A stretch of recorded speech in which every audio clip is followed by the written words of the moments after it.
Pessoal, boa noite. Para variar, meu microfone estava fechado. Boa noite a todos.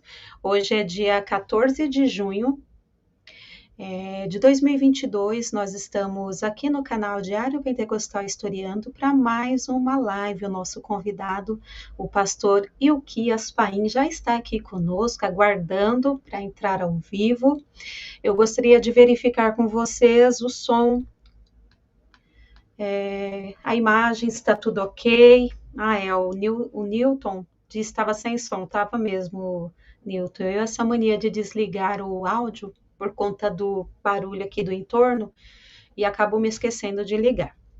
Então, muito bem, gente. A live de hoje, uma pessoa muito importante, uma pessoa super ocupada, que arrumou um tempinho para conversar com a gente sobre uma história que é muito importante para a denominação Assembleia de Deus, que são as raízes, claro, que muitas diferenças teológicas, nós sabemos disso, porém, existe uma raiz batista na Assembleia de Deus, né? Então, hoje nós iremos receber presidente da Convenção Batista Brasileira. Eu vou falar mais detalhes sobre ele daqui a pouquinho, para a gente conversar a origem dos batistas. E quando que a Igreja Batista chegou aqui no Brasil, qual é o modelo eclesiástico de governo adotado pela Igreja Batista? Como que eles fazem para o preparo de um novo pastor, para substituir um novo pastor e as finanças da igreja? E como que é resolvido os casos, disciplina, a gente vai saber tudo isso. Por quê? Inicialmente, nas Assembleias de Deus, o modelo eclesiástico de governo era o congregacional. Aos poucos, os anos foram passando, os pastores brasileiros foram, deixando de lado esse modelo e adotando o episcopal. Só para relembrar, gente, o congregacional, o poder de decisão está na mão dos membros, eles se reúnem em assembleia para votar, para decidir alguma coisa. No modelo episcopal adotado pela Assembleia de Deus, o poder está centralizado na mão de uma só pessoa, no caso o pastor presidente. Tá bom, gente? Sem mais delongas, eu vou abrir a câmera para vocês conhecerem o pastor que fez esse gesto muito bonito de ceder um tempo para estar aqui conosco, o pastor Ilquias. Vou abrir aqui e vocês vão conhecer. Só um minutinho, gente. Só um minutinho. Está aqui. Seja bem-vindo, pastor, ao nosso canal. Antes do pastor falar sobre as considerações iniciais dele, eu quero lembrar vocês que o pastor Ilquias da Anunciação Paim, ele é presidente e pastor titular da Igreja Batista em Lindóia, Curitiba, há 25 anos. Ele é presidente da Convenção Batista Paranaense, presidente da Convenção Batista Brasileira. Bom, ele nasceu em Feira de Santana, na Bahia, né? E com 12 anos, ele foi para o Recife e viveu lá por mais 14 anos. Hoje, ele reside em Curitiba, tem um filho, Ricardo Portela Paim, e também Maria Anunciação Paim, e é casado com Fátima Becker Paim, e pai do Matheus Paim, avô da Laura. Alguns errinhos eu cometi aqui, ele vai me corrigir já já. Seja bem-vindo, pastor, ao nosso canal. Fique à vontade. Muito obrigado, alegria estar com vocês. Eu sou filho do pastor Ricardo Portela Paim e da dona Maria, né, conhecida como dona Nath. E sou pai do Matheus e avô da Laura, o que enche minha vida de alegria e de entusiasmo. Inclusive, hoje eu estou em Campo Grande, onde a minha netinha reside, né? Estou aqui. Com alegria estar com vocês, viu? Muito bem. Pastor, antes da gente entrar na pauta, eu gostaria de saber do senhor, o senhor já nasceu de pais pastores. Quando o senhor nasceu, seus pais já eram cristãos, é isso? Isso, meu pai, na verdade, estudava no seminário, no Instituto Bíblico de Feira de Santana, na Bahia. E eu nasci, curiosamente, dentro do Instituto Bíblico. O Instituto Bíblico era um ambiente preparativo para pastores que iriam exercer o ministério e eu nasci literalmente dentro de uma casa onde residia os alunos, os seminaristas, né? E isso foi algo para mim marcante, porque eu comecei minha vida em um seminário e de lá eu nunca mais saí. Passei algum tempo fora, mas sempre ligado nas atividades denominacionais, na igreja, no ministério, servindo ao Senhor ali, né? Ah, dá para entender porquê também da posição do nosso pastor aí hoje em dia, atualmente. Aí, pastor, o senhor foi já estudar, já almejando o pastorado? Como que foi essa questão do preparo? Olha, na verdade, no primeiro momento, eu recebi um desafio de me preparar para o ministério. E o ministério, ele é mais amplo do que a gente imagina, né? O ministério não necessariamente ainda é o ministério pastoral e também não é ainda o ministério missionário. Nós trabalhamos com uma ideia de vocação e de chamado. Deus me chamou, Deus me vocacionou para uma missão especial, mas eu ainda não tinha clareza de que missão era essa. Eu simplesmente entendia e tinha uma forte convicção de que o Senhor me queria no seu reino, no seu trabalho, na sua obra. E aí fui me preparar, fui estudar no Seminário Teológico Batista, ali em Recife, no Seminário Teológico Batista do Norte do Brasil. Mas ainda não tinha clareza de que Deus iria me usar ministerialmente, aonde, mas eu sabia que Ele tinha um chamado, tinha uma vocação, e essa convicção era muito forte em meu coração. Pastor, Convenção Batista Brasileira, o senhor é o presidente. Qual é o trabalho do senhor? Quais os desafios? O que o senhor faz no dia a dia como um presidente da Convenção Batista Brasileira? A Convenção Batista Brasileira, ela hoje tem aproximadamente 12 mil templos no Brasil. Nós somos aproximadamente 15 a 17 mil pastores batistas em todo o território nacional. A Convenção Batista Brasileira ela está organizada em convenções regionais ou convenções estaduais. E alguns estados têm mais de uma convenção. Então, a Convenção Batista Brasileira é um guarda-chuva que congrega, que reúne todos os batistas brasileiros da Convenção Batista Brasileira. E hoje nós temos algumas empresas que atuam no ministério, fazendo, por exemplo, formação de pastores. Nós temos um seminário equatorial lá em Belém, um seminário centenário. Temos um seminário também em Recife, Seminário Teológico Batista do Norte do Brasil, que também beira aí os seus 100 anos. E temos no Rio de Janeiro o Seminário Teológico Batista do Sul do Brasil. Então, a área de formação teológica da Convenção Batista Brasileira tem esses 3 polos de atuação e está ali fixado nessas três regiões. Além disso, nós temos as nossas juntas missionárias. A Junta de Missões Mundiais, que hoje nós temos aproximadamente 1.800 missionários no mundo pregando o evangelho em vários países do mundo. E temos também aqui no campo brasileiro 1.200 missionários que atuam na pregação do evangelho nos campos onde ainda não temos uma igreja batista. Então, quando você vê toda essa capilaridade, todo esse alcance da Convenção Batista Brasileira, você vai perceber que nós temos uma organização que precisa gerir todas as nossas organizações. Nós temos os pastores batistas do Brasil, e a Ordem dos Pastores Batistas do Brasil. Nós temos a União Feminina Missionária, que congrega as mulheres, a União Masculina Missionária, nós temos a Juventude Batista Brasileira, nós temos vários embaixadores do Rei, que é uma organização que congrega os meninos na sua formação, e as Mensageiras do Rei. Então, há toda uma estrutura. Nós temos a nossa editora, a Convicção, que produz todo o material que a denominação batista utiliza nas igrejas, na Escola Bíblica Dominical. Nós temos a Associação dos Diáconos, a Associação dos Músicos Batistas, a Associação dos Educadores Cristãos Batistas do Brasil. Então, tudo isso está dentro do guarda-chuva da Convenção Batista Brasileira.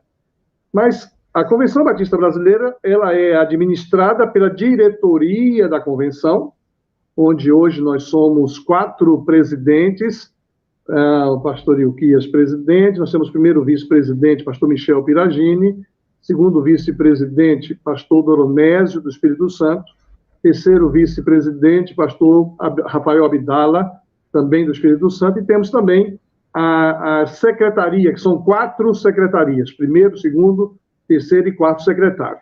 E temos um diretor executivo, que é, na verdade, o CEO da organização, que cuida de toda a administração da denominação batista, do escritório, das empresas.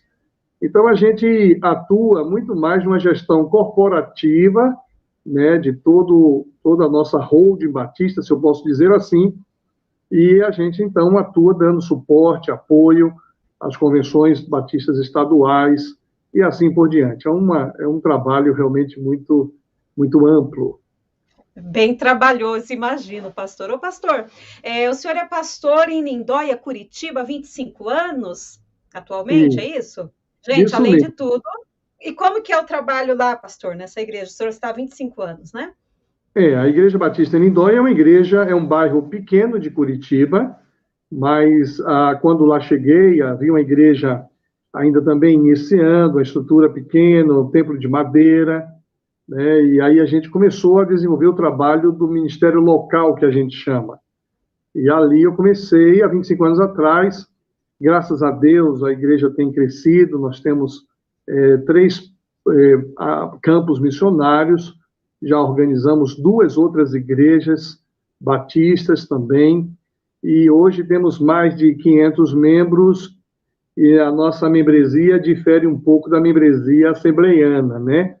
A nossa membresia é composta de pessoas que são membros da igreja, batizados, onde nós sabemos quem são, onde moram, e a gente também, quando elas saem para uma outra para outra igreja local, nós fazemos a carta de transferência, e a gente, então, quando a pessoa também vai para a glória, vai para o céu, nós desligamos do rol de membros. Então, a nossa membresia hoje é uma membresia enxuta, é uma membresia que é composta de membros atuantes. Então, a minha igreja local é uma igreja num bairro de Curitiba, um bairro pequeno, mas está muito bem assim, localizado ali perto do Shopping Paládio, perto da Água Verde, do Portão, um lugarzinho bem, bem jóia. Ok. Paz do Senhor para todos aí. Pastor, Amém. Antes de eu entrar o primeiro assunto da nossa pauta, eu vou fazer menção a algumas pessoas que já estão aqui conosco, mas eu já vou deixar a pergunta no ar. Pastor, a origem dos batistas tem a ver com João Batista? Aí o senhor conta pra gente a origem, tá bom? Deixa eu fazer menção aqui a umas pessoas que já estão conosco. Vamos lá, gente, estou aprendendo a mexer nesse chat. Beatriz já está conosco, João Augusto, Newton, João Augusto, Douglas, Vou de Vestido, o Wilson, Ivo Gomes. O Ivo Gomes já deixou perguntas aqui, o Wilson Alves. Gente, depois eu vou fazer as perguntas para o pastor, tá bom? Pode ir deixando as perguntas aí. Pastor, conta pra gente da origem dos batistas. Eu sou historiadora, pastor, eu gosto muito da história das denominações. Eu estudei na Faculdade Teológica Batista de São Paulo, fiz pós-graduação lá, História e Teologia do Protestantismo no Brasil. Então, eu gosto muito das histórias e o público aqui também tem muita curiosidade. Ainda mais tem uma ligação, ainda aqui longe, né, com a Assembleia de Deus. A gente quer saber das origens. Conta pra gente, pastor, da onde que saiu os batistas? Você deve saber melhor do que eu, né? Porque quem gosta de história e quem é historiador conhece exatamente as teorias da origem dos batistas. Existem 3 teorias assim mais evidentes em nosso meio. Existe um livrozinho chamado Rastro de Sangue, que insiste em dizer que os batistas são oriundos da tradição JJJ. João, Jordão, Jerusalém. E ali há um esforço daquele historiador em tentar trazer de João Batista até a organização da primeira Igreja Batista, institucionalmente falando. Só que essa tradição JJJ, ela não tem uma fidelidade histórica. Eu penso que ela traduz muito mais um desejo de tentar vincular uma igreja neotestamentária à origem direta do Novo Testamento, tentando, inclusive, diferenciar os batistas dos reformados, dos protestantes e assim por diante. Então, a gente não ignora essa tradição, mas nós não conseguimos reconhecer historicidade no relato, né? Uma outra tradição, que nós somos oriundos dos anabatistas. Os anabatistas, eles deram origem ao que hoje nós chamamos dos menonitas, e há ali alguém que tenta localizar a origem dos batistas vindo desse outro grupo. Mas há uma distinção muito forte naquilo que creem os anabatistas, daquilo que creem os batistas. Um elemento muito forte é a ideia do rebatismo. A ideia do rebatismo, eles também rebatizavam, nós também rebatizamos, e há essa aproximação. No entanto, não há também muita evidência de que nós tenhamos vindo de lá. Agora, o fato histórico, né, e a gente trabalha com fatos, nós temos o registro da primeira igreja batista, registrada em Amsterdã, na Holanda, em 1600 e alguma coisa, vinda ali dos separatistas ingleses, daquela concepção da criação da Igreja Católica Anglicana, a Igreja Católica Inglesa, que deu origem ali à Igreja Anglicana que hoje nós conhecemos, e aí alguns saíram para a Europa, se intitulando separatistas ingleses, e a primeira igreja registrada está exatamente em Amsterdã, na Holanda, e o fato mais assertivo que a gente pode dar é que nós temos esse relato histórico em Amsterdã, na Holanda. Muito bem. Gostaram, gente? Pastor, ok. Aí estava lá, meados, né, dos anos 1600, Amsterdã. Como que a Igreja Batista chega aqui no Brasil? Através de quem? Por intermédio de quem? Foi por acaso? Vieram já com esse pensamento de missão? Vieram a trabalho? Conta pra gente, pastor. Uma das coisas muito fortes no meio batista é a sensação e a responsabilidade de missões. Nós levamos muito a sério, né, a ordem de Jesus, ide por todo mundo e pregar o evangelho a toda criatura.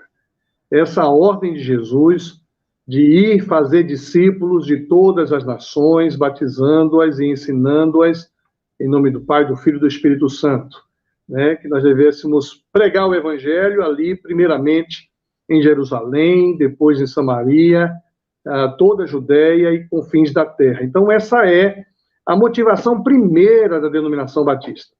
É cumprir a ordem de Jesus de pregar o evangelho a toda criatura.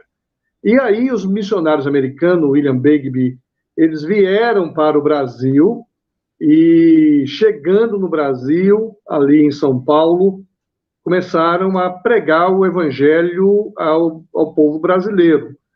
Então, a primeira igreja batista em solo brasileiro, ela aconteceu no interior de São Paulo.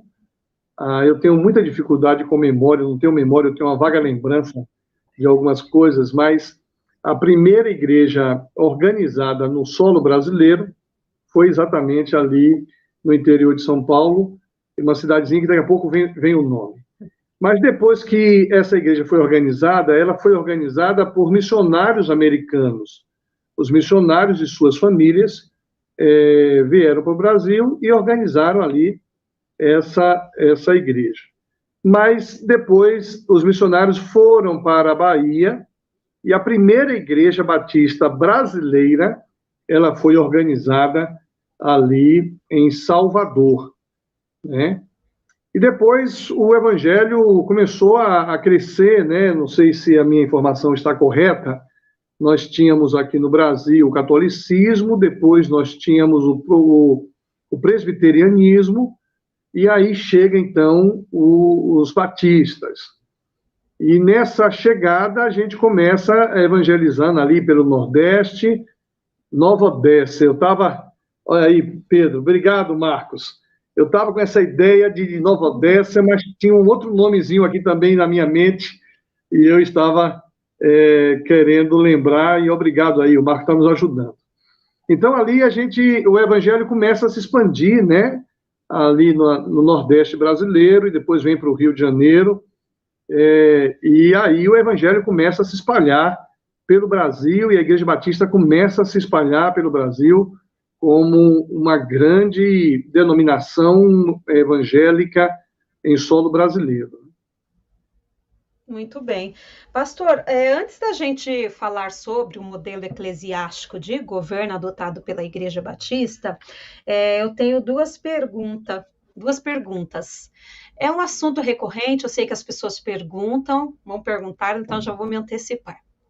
Referente à doutrina da salvação, eu não sei se é essa terminologia que usa, é pelagiano, semi-pelagiano, calvinista, arminianista, é o que prevalece no meio batista? Veja, quando a gente estuda soterologia, que é a doutrina da salvação, na concepção batista, ela é mais arminiana, embora exista em nosso meio alguns pensamentos calvinistas.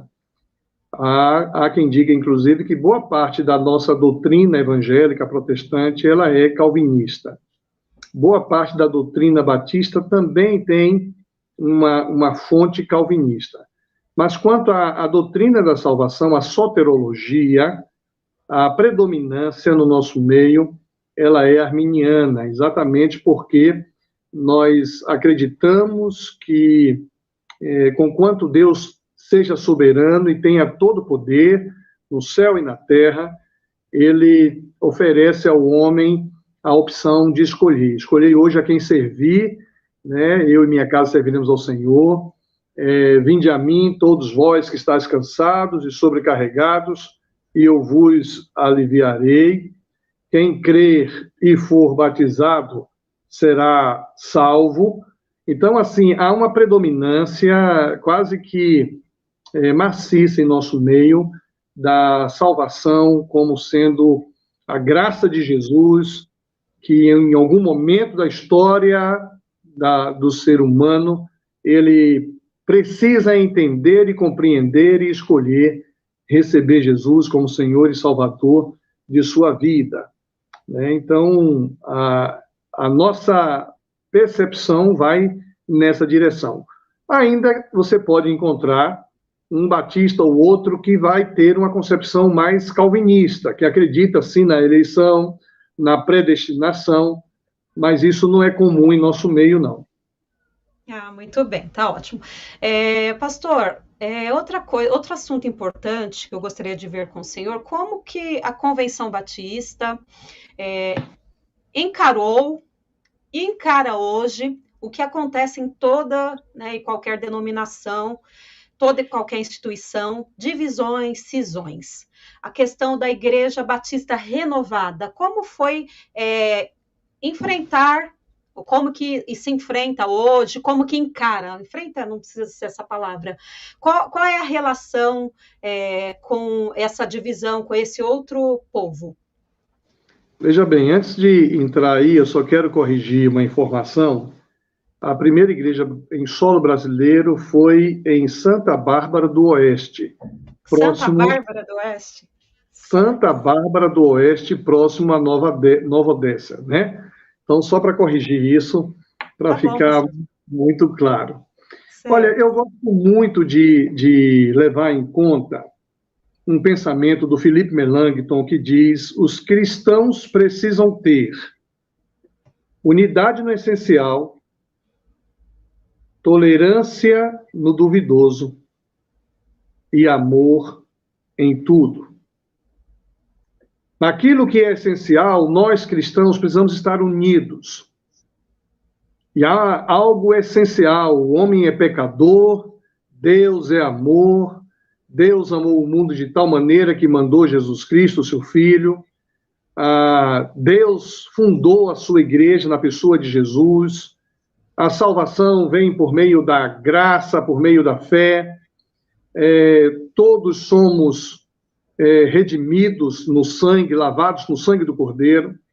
Naquilo que é essencial, nós devemos ter unidade. Agora, o Melanchthon vai dizer que nós devemos ter tolerância no duvidoso. E quando a gente pensa no que é duvidoso, nós estamos falando de concepção doutrinária, de perspectiva, de interpretação. E os batistas, nós somos conhecidos como os homens da Bíblia. Sempre fomos identificados assim. Nós somos os amantes da escola bíblica dominical.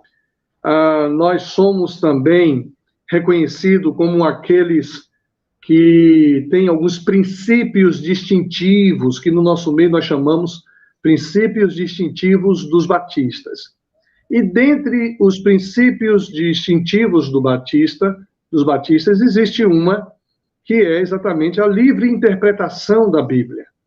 Então, a gente tem uma declaração doutrinária aprovada pela Convenção Batista Brasileira, mas nós também entendemos que o Espírito Santo se revela quando alguém lê a palavra e com ela tem entendimento, e por isso pode ter, inclusive, uma percepção um pouco diferente daquilo que é o nosso corpo doutrinário. Por isso que nós vamos perceber muitas correntes dos batistas. Então, você citou a Igreja Batista Renovada, mas nós tivemos uma cisão muito marcante, muito forte, em 1965, que, quando éramos a maior denominação evangélica do Brasil, nós tivemos, então, o surgimento de um pensamento diferente. E o pastor Enéas Tonini, que foi pastor até há uns 4 anos atrás da Igreja Batista do Povo, em São Paulo, saiu com um grupo grande de igrejas batistas e formaram a Convenção Batista Nacional. Então, nós temos a Convenção Batista Brasileira, que estamos há mais de 150 anos em solo brasileiro, e depois surgiu, na década de 60, logo pouco mais de 50 anos, a Igreja Batista Nacional, que era uma igreja com uma perspectiva mais renovada, uma perspectiva um tanto quanto mais pentecostalizada. E, junto com isso, também prolifera inúmeras outras igrejas, como surge a Igreja Batista Nacional, a Igreja Batista Regular, a Igreja Batista Fundamentalista, a Igreja Batista do Sétimo Dia. Hoje eu diria que nós temos aí perto de 9 igrejas batistas no Brasil, oriundos exatamente do pensamento batista. Então, quando você faz essa pergunta, você toca exatamente em um ponto, que é o ponto da divergência, da percepção diferente, da compreensão diferente. E conquanto hoje nós tenhamos, e talvez sejamos, a segunda maior denominação evangélica do Brasil, nós temos inúmeras outras que saíram do nosso meio, né? Sem falar, por exemplo, as comunidades, que hoje são grandes comunidades, e boa parte delas, a grande maioria, foi cisão do pensamento batista. Logo, a gente vai perceber que unidade no essencial, o povo evangélico tem, né? Tolerância no duvidoso, os batistas têm. A gente tolera o pensamento duvidoso, a gente tem paciência com isso. Agora, o que não pode faltar nunca em nós é amor. Amor em tudo, amor pelo povo de Deus, amor pela obra missionária, amor pela proclamação do Evangelho, amor pela palavra de Deus. Amém. Muito bonita essa frase, pastor. Pastor, diz uma coisa. Qual é o papel da mulher na Igreja Batista? A gente usa tradicional, né? A Igreja Batista, a gente usa essa terminologia. Ela tem um papel atuante em vários setores, na liderança como que não apenas homem, essa questão. Como que é essa questão do papel da mulher? Olha, a Convenção Batista Brasileira, ela é composta, na sua grande maioria, de mulheres. Eu não posso mensurar, nós não temos esse dado, né? Mas eu acredito que 55% ou 60% da nossa membresia é composta de mulheres. As mulheres, elas são uma força muito grande no meio batista. Nós temos a MCA, Mulheres Cristãs em Ação, que é uma potência. Elas atuam desde a infância com mensageiros do rei, depois adolescentes, jovens, amigos de missões, depois Mulher Cristã em Ação. E nós temos hoje um universo extremamente amplo e atuante das mulheres em nosso meio. Nós também temos algumas mulheres que são diaconisas. Há uma concepção muito tranquila quanto ao diaconato feminino. E temos nas lideranças das igrejas, nas diretorias das igrejas, muitas mulheres. Hoje, por exemplo, eu já tive a primeira vice-presidente da minha igreja, foi mulher, e não foi uma só, né? Uma, duas, na igreja local. Na convenção estadual, nós temos mulheres que têm assento nas diretorias também. Então, você vai encontrar mulheres presidentes de convenção, nós já tivemos, mulheres presidentes, vice-presidentes, secretárias, tesoureiras. E no cenário da Convenção Batista Brasileira, mulheres cristãs em missão. Isso aí, Samuel. Mulheres cristãs em missão. Eu vi uma evolução de mulheres cristãs em ação para mulheres cristãs em missão. E nós temos mulheres na diretoria da Convenção Batista Brasileira. Não faz muito tempo, a primeira vice-presidente da Convenção Batista Brasileira era uma mulher, irmã Nancy Duzilek. Não sabia, pastor. Não sabia que tinha mulheres na convenção. É uma novidade para mim. Pode continuar, pastor. Então, nós temos, hoje, na diretoria atual, nós temos duas mulheres. Uma membro da Academia Brasileira de Letras, irmã Iraci Leite, nossa primeira secretária, presidente das Esposas de Pastores do Brasil, e também a Jane, que é a nossa segunda secretária, de São Paulo, uma educadora religiosa, e hoje nós temos apenas duas, mas já tivemos a maioria da diretoria composta por mulheres, porque tivemos uma, duas mulheres na vice-presidência, duas, três na secretaria. Isso nós já tivemos. Então, esse tema, para nós, é um tema muito caro. Por quê? Porque a gente entende que, depois de Jesus, Jesus resgata a importância da mulher na sociedade. A gente conhece a Bíblia, a gente vai perceber que, antes da cruz de Cristo, mulher não era nem contada, mulher não era valorizada, mulher não tinha a importância social. E Jesus, então, vem e começa a aproximar o seu ministério com mulheres. Jesus se faz carne e habita entre nós a partir de uma mulher, né? E depois disso, nós sabemos que, quem estuda teologia, que as mulheres acompanharam o ministério de Jesus, inclusive boa parte delas financiou o ministério terreno de Jesus. O apóstolo Paulo chega a dizer que, por trás da cruz de Cristo, depois da cruz de Cristo, não há nem grego, nem judeu, homem, nem mulher. Então, Cristo vem romper essa polarização, essa dificuldade, essa falta de valorização da mulher. Então, a Igreja Batista é uma igreja que sempre trabalhou muito bem com as mulheres, mulheres missionárias, mulheres atuando no campo missionário. Há hoje um ponto que ainda não é um ponto pacífico em nosso meio, que é a questão da mulher pastora, né? durante muito tempo. Esse foi um tema muito discutido na Convenção Batista Brasileira, e há alguns anos atrás, há 17 anos atrás, mais ou menos, a Convenção Batista Brasileira se posicionou sobre esse assunto, deixando a critério da igreja local. Então, nós vamos ter pastoras no nosso universo, pastoreando. Isso não é muito comum. A nossa Ordem dos Pastores Batistas do Brasil, ela tem um posicionamento também muito delicado sobre o assunto, porque isso não é um tema fácil e comum.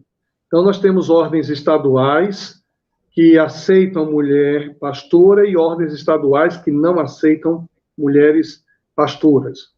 Ainda há no nosso meio um movimento muito forte contra a mulher pastora, mas a atuação da mulher em nosso meio sempre foi uma atuação extraordinária e sempre atuou tanto nas igrejas locais, como na diretoria, como na ação missionária, como no diaconato, como na membresia da igreja, também na diretoria da igreja, inclusive na diretoria das convenções, inclusive brasileiras. Muito bem, interessante, gente, estou aprendendo muito. Não é proibido, porém tem poucos, né? Poucas mulheres. Pastor, a Igreja Batista, né? Eu, como assembleiana, sempre ouvi falar que eles têm um forte social, de trabalho social. É isso mesmo, pastor? É isso mesmo, viu? Para você ter uma ideia, se a gente pega aqui alguns números e alguns dados, eu citei 2 juntas missionárias, né? Se você somar a totalidade dos missionários no mundo, nós temos hoje 1.800 missionários em missões mundiais, 1.200 missionários em missões nacionais. Em muitos lugares do mundo que nós estamos ali, especialmente na janela 1040, num ambiente onde o cristianismo não é bem-vindo. E boa parte dos nossos missionários, eles estão no campo. Estão no campo e não como missionários. O governo dos países que nos recebem não sabe que são missionários. Nós temos pessoas atuando lá como professor de ginástica, treinador de futebol, médico, dentista, uma série de profissões que o povo brasileiro domina e que o povo gosta. E nesses ambientes nós estamos fazendo ação social e os governos gostam disso. Nós temos um programa chamado PEP, Programa de Apoio de Educação e Alimentar ao pessoal no contraturno escolar. Existe um universo enorme de crianças que a única comida que tem é a comida que o PEP oferece. Café da manhã, almoço e janta. Eu fiquei, assim, muito feliz quando a gente somou os trabalhos humanitários, que a gente não pode somar, porque são 2 instituições, e boa parte delas, inclusive, secreta nos países onde estão, então a gente não tem como oficializar essa informação, mas eu fiquei muito feliz quando a gente somou o trabalho humanitário que a nossa Junta de Missões Mundiais realiza, com o trabalho humanitário que a Junta de Missões Nacionais faz. Isso nos coloca entre as 5 maiores agências humanitárias do mundo. Agora, isso é um dado interessante. Nós estamos falando do Brasil. A Convenção Batista Brasileira, somando o trabalho humanitário das nossas 2 juntas, nos coloca entre as 5 maiores agências humanitárias do mundo. Então, o trabalho social que a gente faz é um negócio fantástico. Isso sem levar em conta o trabalho que as convenções estaduais fazem, né? Nós temos cerca de 34 convenções, 32 convenções. Cada convenção tem o seu departamento de ação social. A convenção que eu presido no estado do Paraná, nós temos lá uma assistente social que dirige o departamento de ação social, o Conselho de Ação Social. Então, todo o trabalho social, essa cheia que teve lá em Recife, né, o trabalho que a gente fez em Recife é um trabalho espetacular. Quantas igrejas acolhendo desabrigados, e quantas cestas básicas, quanta alimentação, cada calamidade pública que existe no Brasil, a Igreja Batista chega de uma maneira muito forte, como está dizendo aqui o Samuel, nosso lema é compaixão e graça, né? Esse é o lema, inclusive, da Convenção Batista Brasileira, através da ação missionária. Então, a gente faz todo um trabalho que, se nós formos contar aqui, aquilo que já nos coloca entre as 5 agências humanitárias do mundo, se a gente soma as convenções estaduais e se a gente soma o trabalho das igrejas locais, agora mesmo, a minha igreja local, nós estamos indo para o sertão da Bahia com 60 pessoas, estamos levando lá 4 médicos, 6 dentistas, 5 consultórios odontológicos, estamos levando inúmeras cestas básicas, vamos fazer corte de cabelo, esmaltação de unha, atividade infantil, e vamos também cuidar dos dentes daquele pessoal lá no sertão. Isso é uma igreja local, que a gente vai fazer uma semana de ação missionária. Nós temos uma carreta, que é uma coisa espetacular, com 4 consultórios odontológicos, mais consultórios médicos, mais ambiente de som, palco, sala de acolhimento, banheiros, e a gente chega no sertão com essa estrutura e a gente faz ali um trabalho impactante. Então, assim, de fato, compaixão e graça é o nosso lema, e a Igreja Batista, além de proclamar o Evangelho do nosso Senhor Jesus Cristo, além de salvar a alma, também tem atuado no sentido de minimizar o sofrimento do ser humano. E, olha, estamos indo com psicólogos também, então o sofrimento não apenas físico, mas o sofrimento emocional também. Pastor, o senhor falando, né, de todo esse trabalho, me lembra Tiago 2,16, né? E algum de vós lhe disser, ide em paz, aquentai-vos e fartai-vos, e não lhes derdes as coisas necessárias para o corpo, que proveito virá daí? É verdade. Tiago também vai dizendo que a verdadeira religião consiste em amparar os órfãos e as viúvas em suas necessidades. Agora, é muito importante também a gente compreender o que Pedro diz. Pedro diz, nós somos feituras suas, criados em Cristo Jesus, para as boas obras, as quais nos foi preparado desde a fundação do mundo. Ora, aqui nós temos um ponto que eu acho fundamental. Nós somos feituras de Deus, criados em Cristo, para vivermos as boas obras. As boas obras nos acompanham. As boas obras, elas são manifestação da graça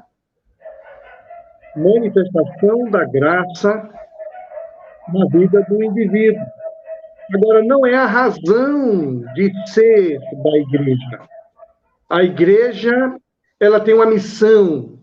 A missão da igreja é pregar o evangelho. Ação social, várias instituições fazem. Nós também fazemos. Fomos criados em Cristo para fazer.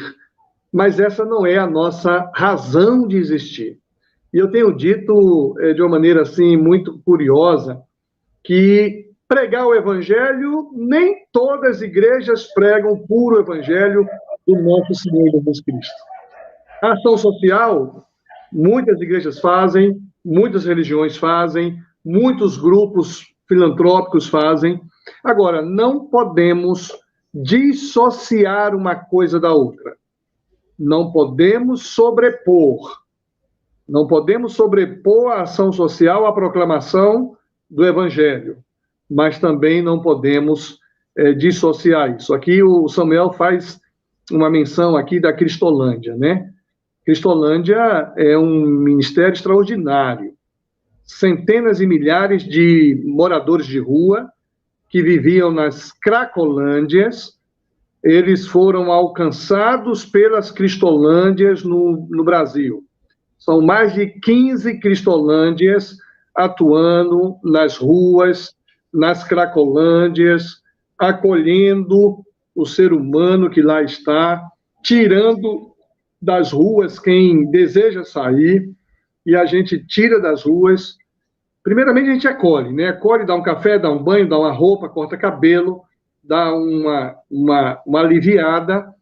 E quem quiser se libertar das drogas, a gente acolhe, passa por um período de desintoxicação, depois vai para uma chácara, e na chácara ele passa lá 9 meses aprendendo e superando as limitações da dependência química. Então, são 13 anos que nós estamos atuando no Brasil, e isso é um projeto realmente apaixonante, onde a misericórdia e graça se manifesta.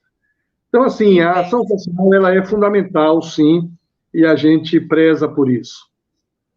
Muito bem, muito bom ouvir, gente. É muito importante o trabalho que é feito pela Igreja Batista. Pessoal, nós estamos a 47 minutos quase de live. A gente vai entrar para uma outra parte, que é uma parte bem importante, que é a questão do modelo eclesiástico de governo adotado pela Igreja Batista congregacional. É o sonho de consumo de muita gente, de muito pentecostal. E a gente vai entender como que funciona o dia a dia, as questões administrativas da igreja com esse viés congregacional. Pastor, conta pra gente. Não, mas antes, gente, deixa eu fazer uma correlação. Os 2 fundadores da Assembleia de Deus no Brasil, Daniel Berg e Gunnar Wingren, eles eram batistas lá na Suécia, ok? Aí eles tinham aquele sentimento de fazer missão. Quando eles estiveram nos Estados Unidos, eles tiveram contato com a doutrina pentecostal, o movimento pentecostal, se pentecostalizaram e chegaram aqui com essa nova doutrina. Então, né, eles romperam com a Igreja Batista, tal. Porém, eles trouxeram esse modelo de administrar. Gunnar Wingren estudou Instituto, fez teologia 4 anos, essa questão do estudo de Bíblia. Então, algumas coisas, alguns traços batistas ficaram. E a Assembleia de Deus tinha, então, esse modelo congregacional que foi sendo deixado de lado. Por isso que eu trouxe também o pastor Ilquias aqui, para ele falar como que acontece essa questão administrativa na Igreja Batista. Pode falar, pastor, por favor. Na verdade, assim, quando a gente vai estudar um pouco da história da Assembleia de Deus, nós vamos perceber que a primeira igreja da Assembleia de Deus nasceu no porão da Igreja Batista, da primeira Igreja Batista do Pará, né? Esses dois missionários, eles eram batistas, eles tiveram esse encontro lá, naquela ocasião, aquele encontro com o movimento da Rua Azusa, né? E vieram para o Brasil, chegando aqui, começaram a fazer reuniões de oração e ali na primeira Igreja Batista do Pará, e começaram a se reunir ali, então eles se organizaram e o dom de línguas como símbolo visível do batismo do Espírito Santo começa a acontecer, e ali eles saem e organizam a primeira Igreja Assembleia de Deus. Eu estava lendo um pouquinho sobre isso ontem e percebi que a primeira Igreja Assembleia de Deus do mundo, viu? Está organizada ali no Pará, né? E nasceu na nossa intimidade batista. Isso me traz um orgulho muito grande. Eu tenho muitos amigos assembleanos, inclusive meu grande amigo, o pastor Wagner Gabi, pastor presidente da Assembleia de Deus ali de Curitiba, muito querido. Temos também o presidente estadual, muito querido também. Inclusive, tive uma assembleia, uma reunião da Assembleia de Deus do Paraná, e fui convidado para participar lá na mesa de honra. Fiquei muito feliz, e a gente tem muitos amigos na Assembleia de Deus. O sistema de governo da Igreja Batista, ela, como você falou, ele é congregacional autônomo. O que é isso? A congregação é quem administra a igreja.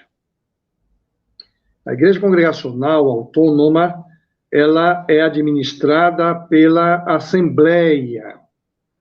Então, nós acabamos achando uma fundamentação bíblica quando o sucessor de Judas é eleito, né?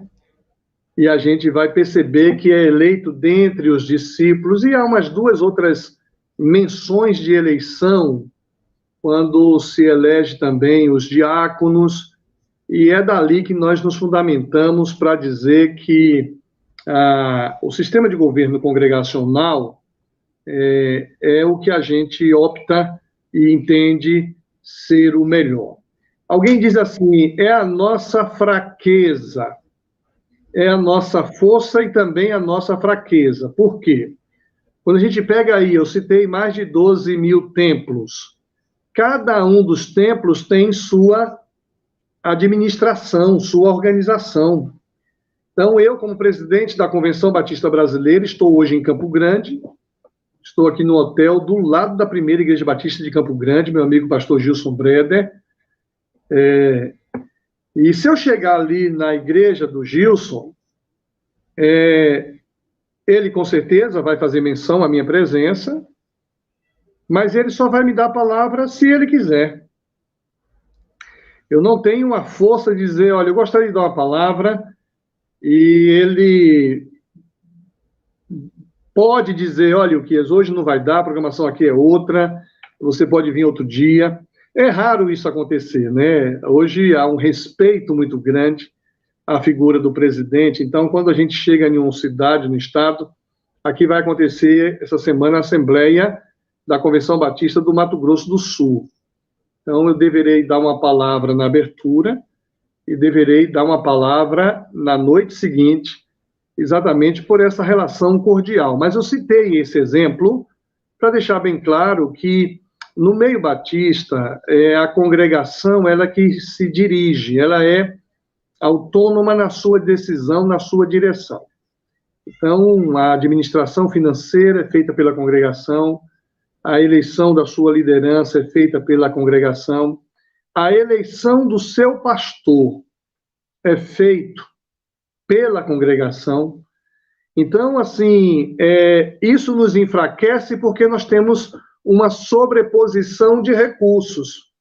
Imagine você, a gente ter aqui toda a estrutura de uma igreja local, repete-se essa mesma estrutura em 1.200 igrejas.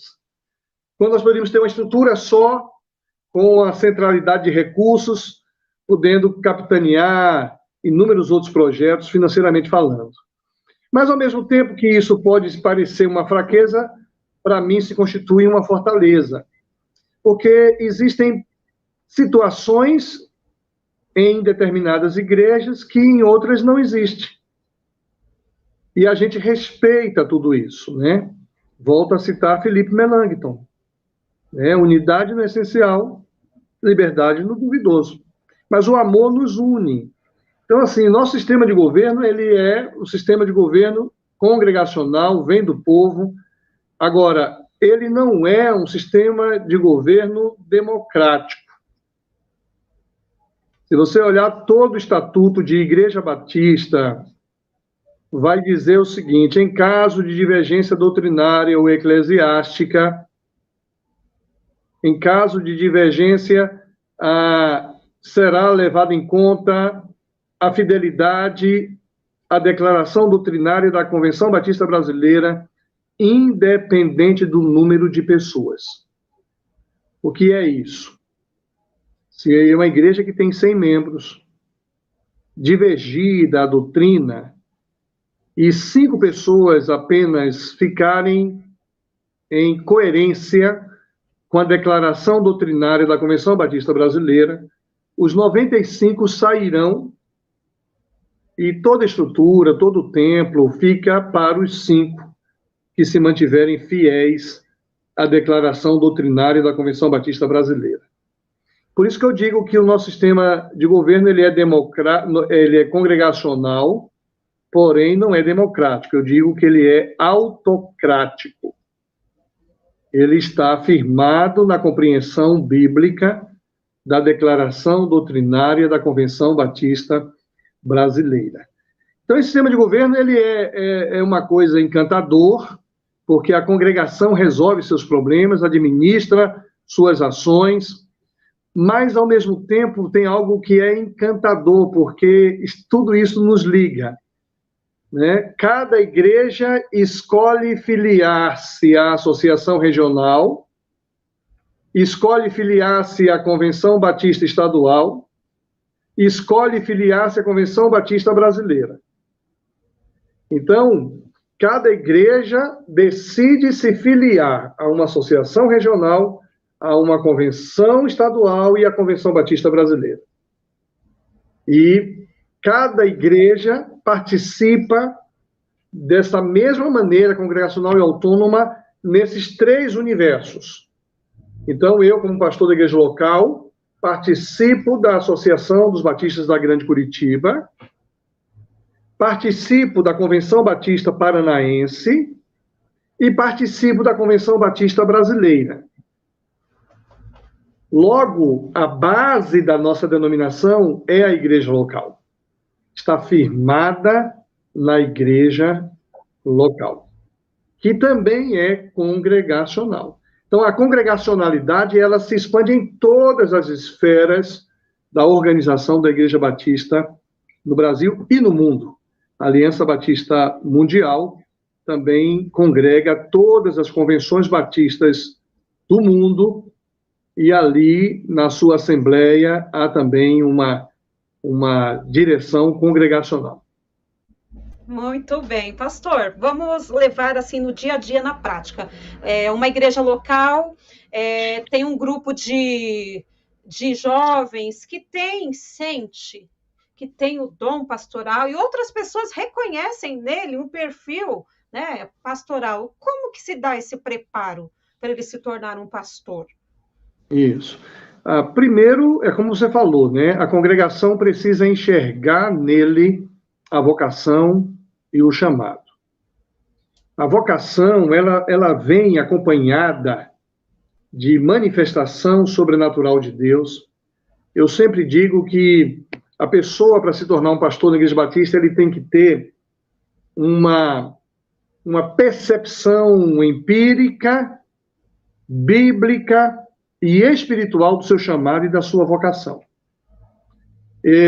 Empírica, ele realiza os trabalhos sacerdotais com facilidade, com carisma, com graça. Então, ele vivencia isso. Ele vivencia também uma experiência com a palavra de Deus. Gosto muito de analisar o chamado de Jeremias, quando a Bíblia diz lá que aconteceu a mim a palavra de Deus dizendo. O chamado de Jeremias é um acontecimento da palavra de Deus. A palavra de Deus, ela entra como um sol entra no quintal.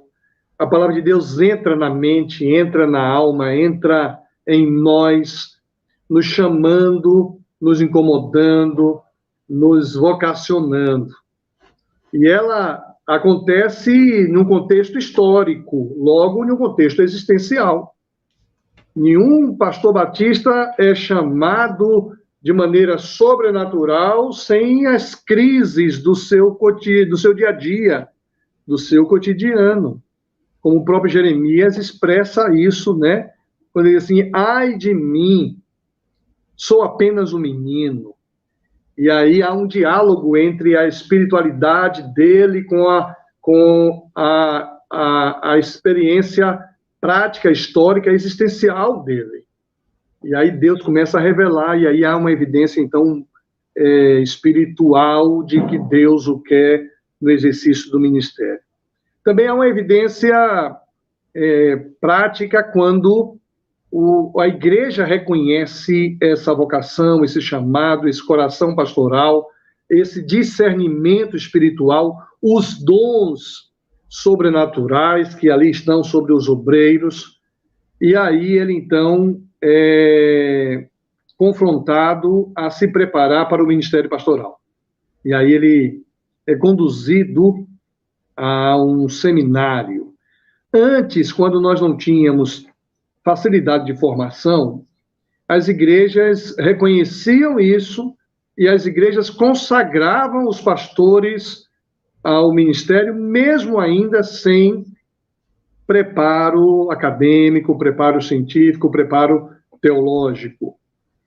Mas isso depois, quando a gente espalhou seminários por todo o Brasil, isso se constitui hoje uma facilidade. Por isso, dificilmente uma igreja ordena um pastor que não tenha estudado, tenha feito aí 4 anos de teologia em uma instituição filiada ao nosso MEC, né?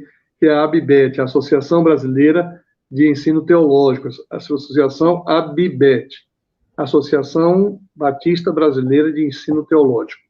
Então, hoje, para uma igreja ordenar um pastor batista, esse pastor precisa ter as evidências espirituais, eclesiásticas e empírica, e uma formação em um seminário ou em uma faculdade filiada à ABIBET. E depois disso, ele então passa por um concílio. O que é isso? A igreja dele pede a convocação de um concílio. Concílio feito por outros pastores, e na nossa modalidade, tem que ter pelo menos 7 pastores filiados à Ordem dos Pastores Batistas do Brasil. E então o indivíduo passa por uma sabatina, onde ele é avaliado, onde ele é inquirido sobre experiência pessoal com Deus, vocação e chamada, aí sobre teologia, aí ele vai ter que responder sobre o que é a Bíblia, se a Bíblia é a palavra de Deus, se ela contém a palavra de Deus, se a palavra de Deus precisa ser contextualizada, precisa ser reformada, precisa ser reescrita, e depois isso evolui para a concepção da definição de Deus, depois isso passa pela concepção de pecado, passa pela revelação de Deus, salvação, Jesus, Deus Pai, Filho e Espírito Santo, eclesiologia, depois chega em escatologia, ele tem que responder também sobre os temas éticos do nosso tempo e dos temas morais. E depois que ele responde tudo isso em uma sabatina que costuma demorar aí de 1 hora a 4 horas, o concílio se reúne na ausência dele para avaliar se ele está apto ou não para exercer o ministério pastoral.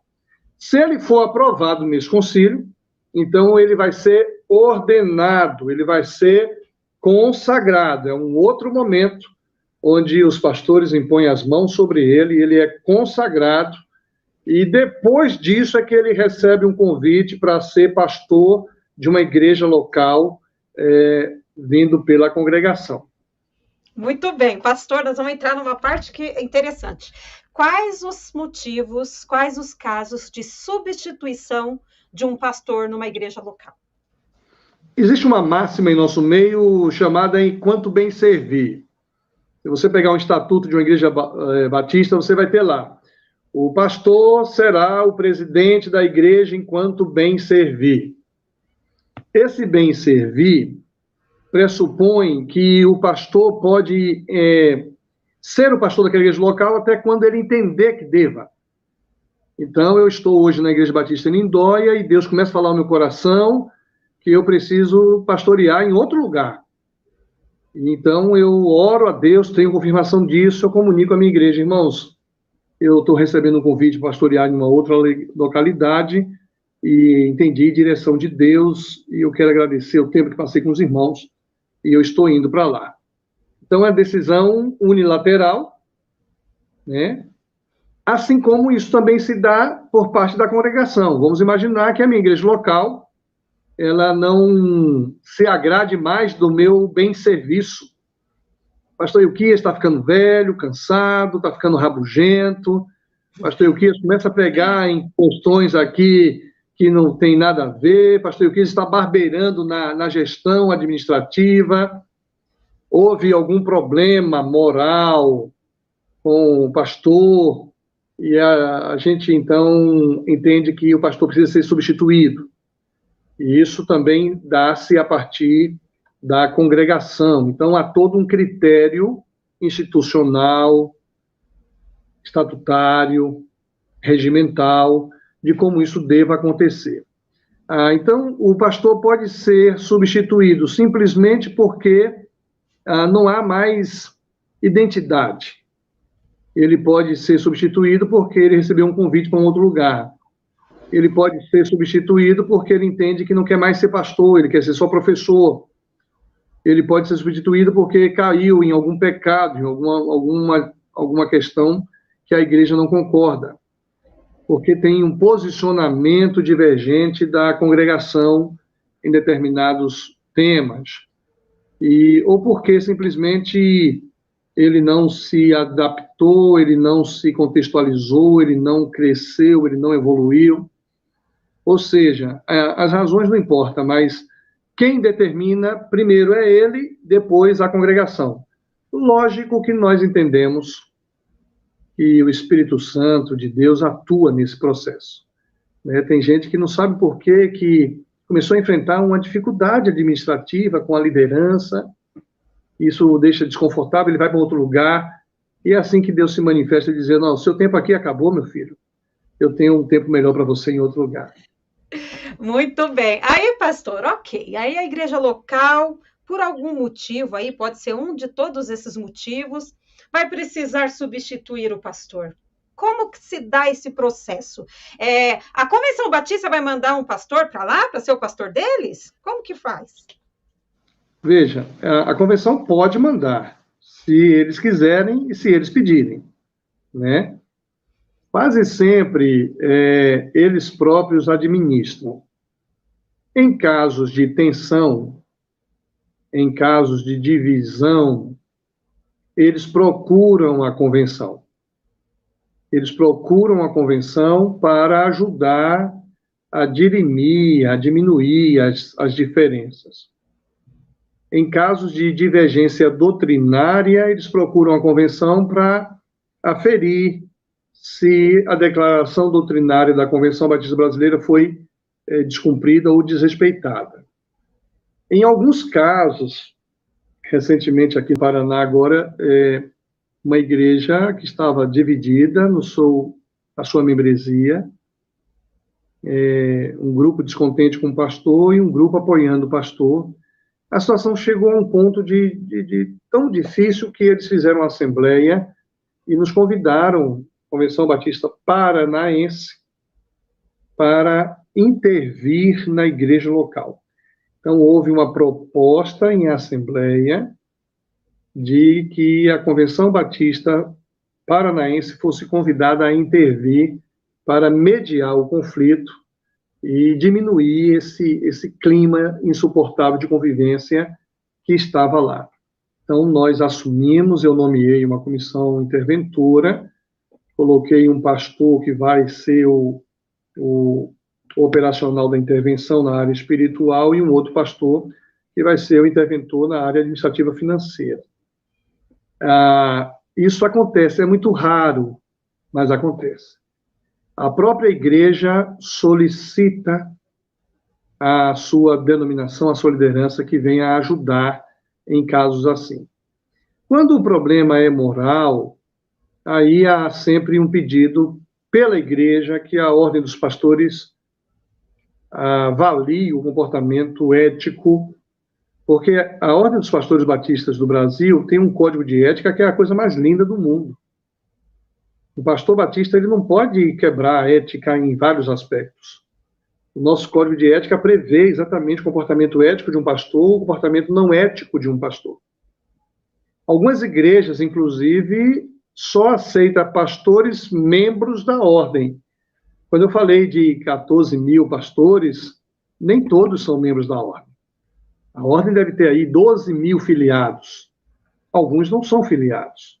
E esses alguns não pastoreiam igrejas onde o estatuto diz que para ser pastor batista nesta igreja tem que ser membro da ordem dos pastores batistas do Brasil. Então a gente tem inúmeras razões. Havendo necessidade, eles pedem ajuda da convenção, da denominação. Outra possibilidade, pede a ajuda a um pastor que talvez não tenha nem função na denominação, mas é um pastor respeitado por aquela igreja, ele é convidado a vir ajudar. E, às vezes, também ela pede ajuda à sua igreja-mãe, a igreja que plantou essa igreja. Então, acontece de vir alguém de fora que ajuda, mas tudo é decidido em assembleia. Então, na hora de um pastor sair, esse é um assunto que é feito em assembleia e há uma previsão estatutária e regimental da forma com que isso deve acontecer. Não sei se eu respondi. Sim. Sim, pastor. Aí, no caso, são quando tem problemas que vai lá para as instâncias superiores. Mas vamos supor que é um pastor que jubilou, né? Não está tendo nenhum atrito, nem nada. Como se dá? Quem que procura? Onde procurar o outro pastor? Ele tem um teste? Ele se apresenta, faz um teste para ver se vai lidar com o perfil da igreja? Como que é isso, pastor? Regra geral, a Assembleia elege uma comissão de sucessão pastoral. Esta comissão de sucessão pastoral são líderes que representam a totalidade da membresia. Quase sempre, esta comissão estabelece um perfil do pastor que precisamos. E aí traça esse perfil. Queremos um pastor mais idoso, um pastor de meia idade, um pastor jovem. Queremos um pastor que tenha formação além de teologia. Queremos um pastor que que fale outros idiomas, que tenha outros cursos superiores, e assim por diante. Cria-se um perfil comportamental, um perfil curricular, um perfil comportamental, uma experiência na realidade que a igreja agora está vivendo. Por exemplo, a igreja vai passar por um processo de construção. Eles vão buscar um pastor que tenha experiência com construção. Né? A igreja está passando por um processo de transformação, de desafio com as gerações. Ele vai buscar alguém que tenha facilidade de transitar entre as gerações. Então, cria-se o perfil, inclusive, social desse pastor. É alguém que aceitaria ganhar o que nós vamos pagar, porque, às vezes, você tem um cara que tem um perfil adequado, mas ele está numa igreja hoje que paga 10 vezes mais. E aí você diz, olha, a gente quer convidar você. O cara diz, olha, eu até vou, mas como é que eu vou fazer com a minha situação econômica hoje? Então, essa comissão estuda tudo isso. Estuda vocação, estuda perfil, estuda qualificação, estuda a situação social. E aí, quase sempre, eles trabalham com um nome. Esse nome, ele é investigado, esse nome, ele é sondado, o pessoal avalia como foi a atuação dele na igreja onde ele está, nas igrejas por onde ele passou, ouve-se a liderança da denominação estadual onde ele serviu, e traz ele para a igreja conhecer. Quase sempre, também avalia se esse cara é um bom pagador, se ele não está seprocado, se ele não... né? Isso é algo muito sério na denominação batista. Então, traz o cara para pregar, o cara vem, prega, traz uma palavra, o pessoal vê o jeitão dele, o perfil, depois estabelece um diálogo desse pastor com a comissão, onde a comissão vai fazer algumas perguntas e ele vai fazer algumas perguntas também à comissão. Depois eles fazem esse encontro com a congregação, então eles vêm ter uma conversa com a igreja. E a igreja pergunta sobre posicionamento, o que é que o pastor pensa disso, daquilo outro. O pastor também pergunta algumas coisas à igreja. E em evoluindo todo esse processo, está tudo beleza, esse pastor é apresentado em uma assembleia especial convocada para este fim, e há lá todos os critérios regimentais, estatutários, que ele tem que ter o percentual que se prevê no estatuto. Se ele tiver essa quantidade de números favoráveis, votos favoráveis, ele é convidado, formula-se um convite, manda para ele, em geral. Eles nunca respondem de imediato, eles oram, agora com o convite na mão, para ver se é isso mesmo que Deus quer. E em havendo concordância, eles respondem ao convite, marca-se então a data da posse, e a igreja que vai convidar quase sempre promove a vinda desse pastor, arca com as despesas de mudança e oferece uma residência e as condições econômicas para que esse pastor possa exercer o ministério. Pastor, tem um prazo mínimo, máximo de pastorear para depois ter outras eleições? Não. É prazo indeterminado só se caso uma das partes decidir. Essa é a regra geral. É aquela expressão que eu falei lá atrás, enquanto bem servir. Algumas igrejas, e diga-se de passagem, poucas igrejas, estão adotando hoje um sistema de avaliação. Então, tem igrejas que avaliam anualmente o seu pastor, avaliação de desempenho. Algumas igrejas avaliam de 3 em 3 anos, de 5 em 5 anos. Nós, na administração da igreja, da denominação, nós sempre estimulamos os pastores a se autoavaliarem. Eles precisam estarem sempre se autoavaliando para se aprimorar e também para corresponder aos desafios daquele tempo. A regra geral, nós estimulamos a autoavaliação. Agora, existem igrejas que avaliam o pastor e alguns são avaliados e são reconduzidos para mais 3 anos, para mais 5 anos. Agora, é muito pouco isso, viu? Isso não é uma coisa muito confortável ainda em nosso meio, não. Certo. Pastor, para um outro campo agora, o campo das finanças dentro do modelo eclesiástico congregacional. Vocês acreditam na atualidade dos dízimos? Sim. Isso é um assunto muito pacífico para nós, né? Nós não temos nenhuma dúvida quanto à doutrina do dízimo. A doutrina do dízimo, conquanto seja veterotestamentária, conquanto ela tenha origem no Antigo Testamento, lá, Crônicas, depois nós vamos ter Malaquias com aquela instrução, ela também foi algo neotestamentário. Nós divergimos aí de um ou outro dito evangélico protestante que acha que o Novo Testamento não trabalha dízimo. Nós entendemos que o dízimo era algo muito comum na cultura judaica e não era nenhum problema, tanto assim que Jesus, quando fala do dízimo, Jesus está condenando ali os fariseus, e eles eram rigorosos com o dízimo era uma coisa tão praticada na prática judaica, que Jesus diz assim, ó, hipócritas, vocês dão o dízimo do êndrio e do cominho, do coentro e do cominho, de coisas tão pequenas, mas vocês não socorrem os necessitados em suas tribulações.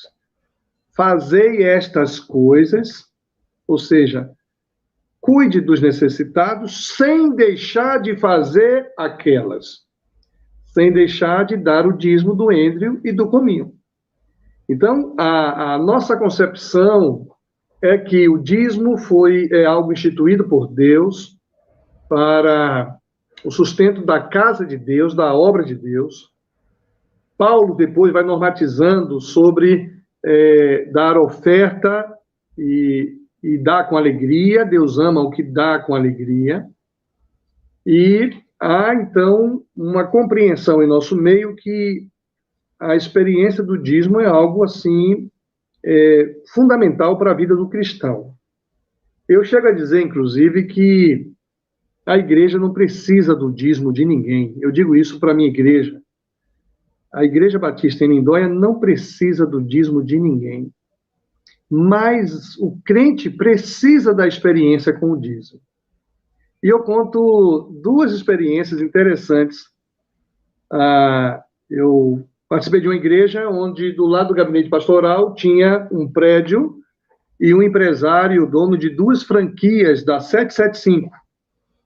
O cara não era crente, o indivíduo não era crente, não era nada, não frequentava a igreja nem nada. E ele trabalhava vendendo roupas para skatistas, surfistas, aquele negócio todo. Todo final do mês ele fechava lá o balanço mensal e ele gritava lá para a janela de baixo, pastor, manda alguém aqui pegar o meu dízimo. E o dízimo desse camarada era o maior dízimo daquela igreja, uma igreja que tinha professores universitários, dentistas, médicos, empresários, O maior dizimista da igreja era um não crente, um empresário não crente, que gritava lá para mandar dar o dízimo. E como Deus abençoava a vida daquele homem. Então, eu acredito que aquela promessa de Malaquias, ela não ficou no passado. Fazei prova de mim. Eu tenho experiências profundas com o dízimo, antes ainda de ser pastor. Como foi bom para mim aprender a prática do dízimo. Eu tenho na minha igreja uma pessoa que ela não era crente, ela era um bandista.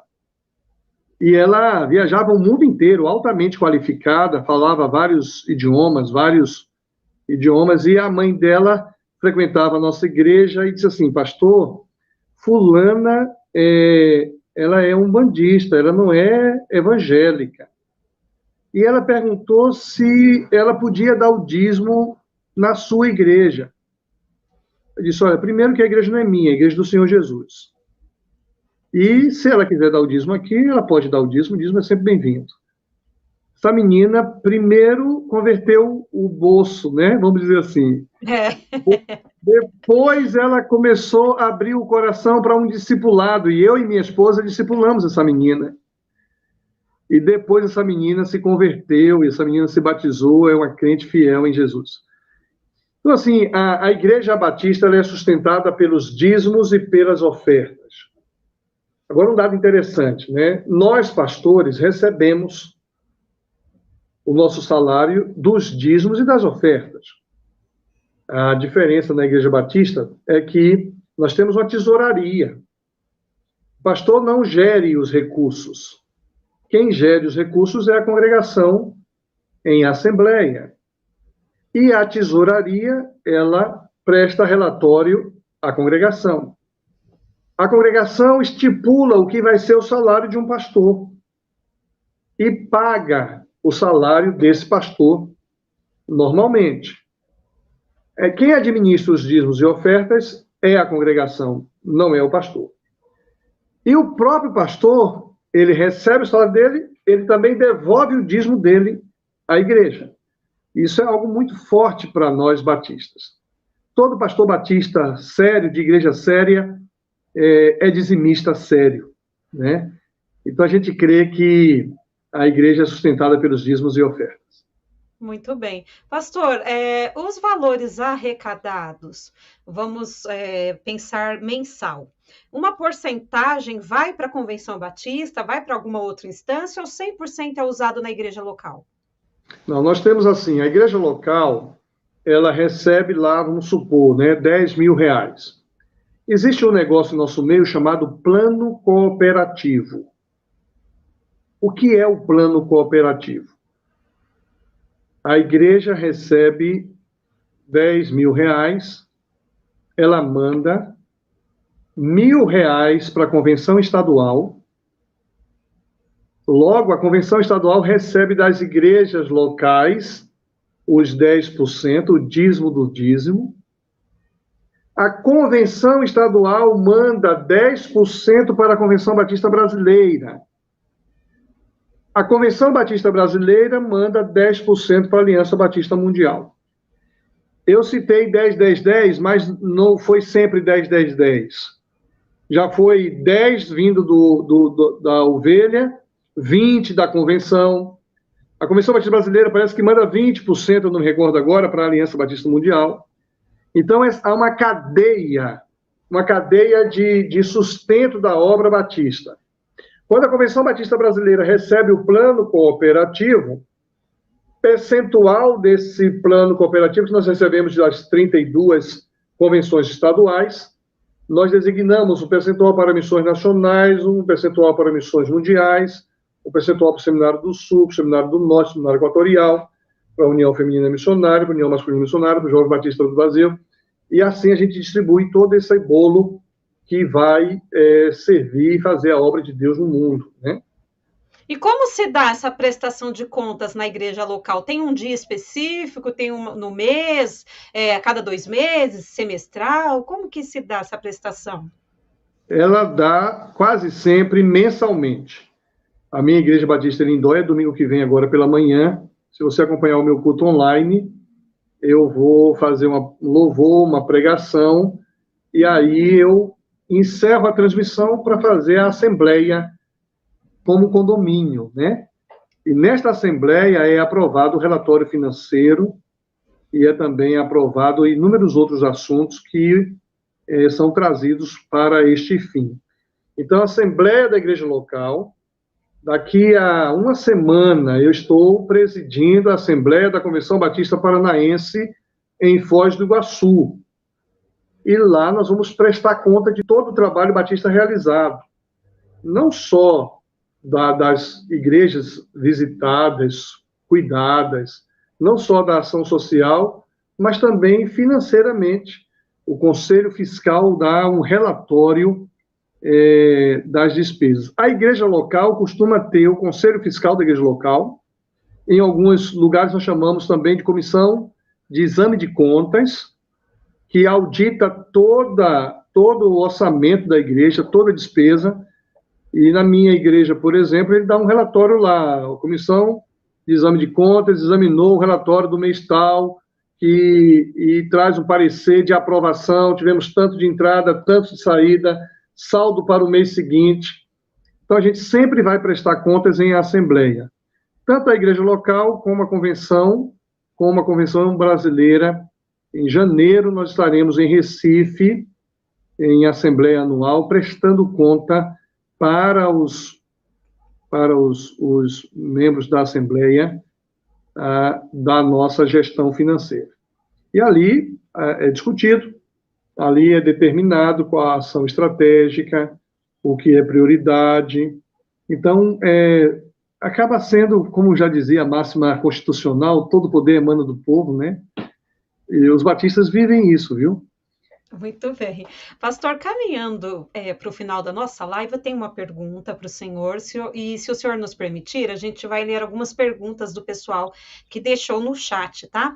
A minha última pergunta. Vamos supor, ocorreu ali um pecado moral, né? De finanças, sexual, não sei, um pecado. Qual a diferença no tratamento, no procedimento de um pecado confessado pela pessoa e um pecado descoberto por outros, por terceiros, a pessoa em si, a faltosa, não confessou? Como que é trabalhar essa questão em se tratando de um governo congregacional? Uhum. Veja bem, quando o indivíduo confessa o seu pecado, né, a igreja quase sempre tem um olhar mais misericordioso. Então, imagine você que eu caí em um pecado e eu, então, confesso isso. Se foi um pecado moral, eu confesso para minha esposa, confesso para o meu pastor. Se eu sou pastor, eu preciso confessar para minha liderança, eu preciso confessar para a minha igreja. Há um texto bíblico que diz: mas de vós, ó amados, esperamos coisas melhores. Então, você vai ver, de vez em quando, numa igreja batista, o pastor pedindo perdão à igreja. Isso é muito raro, mas acontece também. Pedindo perdão à igreja, porque falhou com a igreja, porque pecou, e ele não podia cometer esse pecado, porque a Bíblia diz: a quem muito é dado, muito será cobrado. De vós, ó amados, esperamos coisas melhores. Ser exemplo dos fiéis no trato, nisso, naquilo outro. Quando o indivíduo confessa o seu pecado, isso é trabalhado.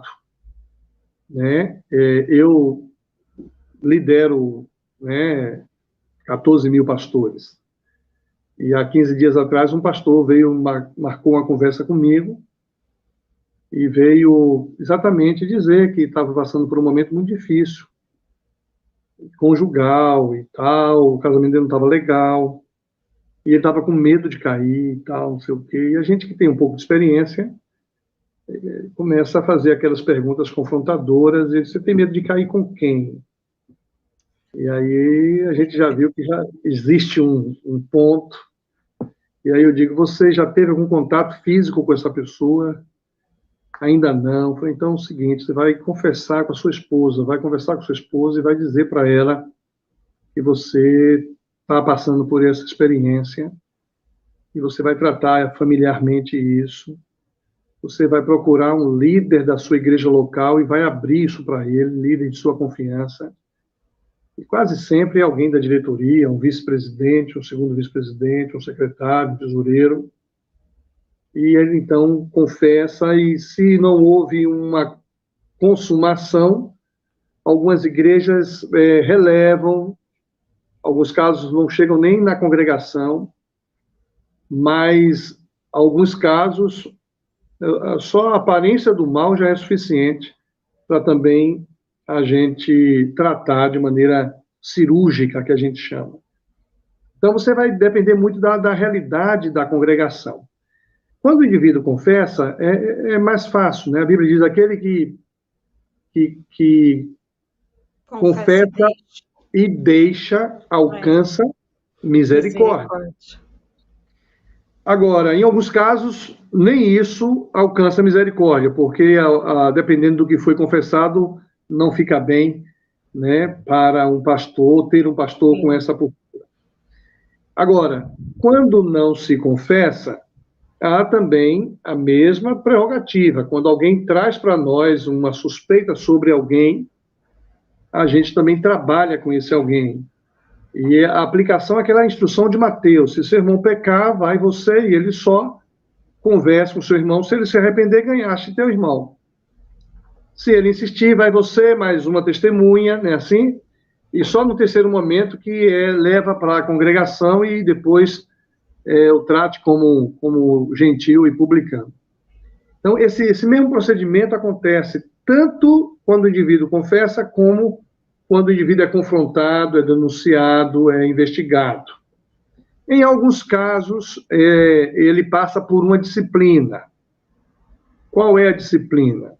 Quase sempre, a disciplina é o afastamento dele por um período. Dependendo da gravidade, um período de 3 meses, o indivíduo vai para o banco, né? Ou, em alguns casos, ele passa por uma disciplina mais formal, ele é suspenso. Em alguns casos, ele é excluído da ordem. O nosso Código de Ética prevê 3 tipos de censura, né? Então, nós temos ali repreensão privada, repreensão pública e desligamento da ordem. O indivíduo que é desligado da ordem, ele só pode voltar depois de 2 anos de acompanhamento por um outro pastor, membro da ordem, e passar por um outro concílio.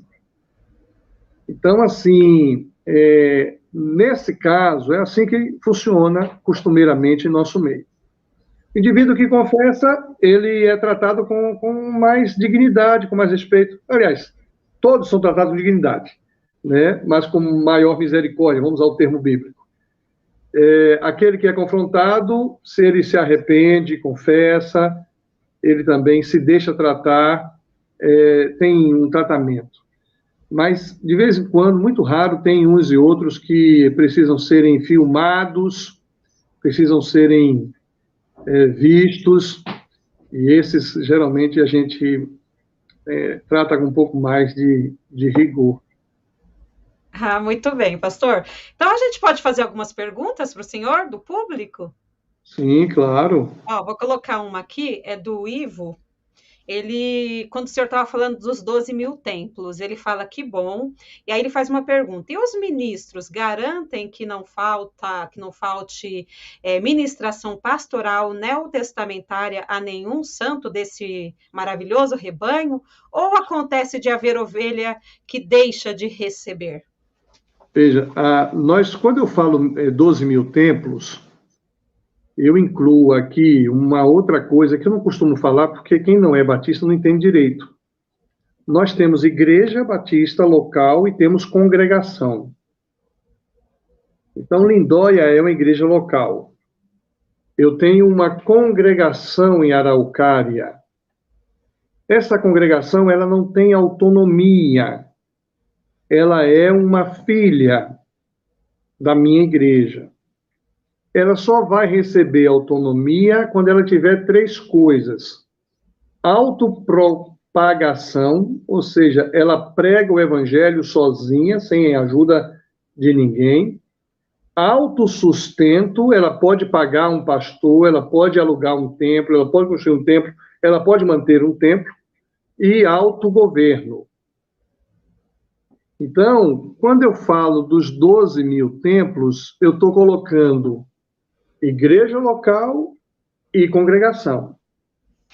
As congregações não têm autonomia, mas a igreja que tem autopropagação, autossustento e autogoverno, garante isso na sua congregação.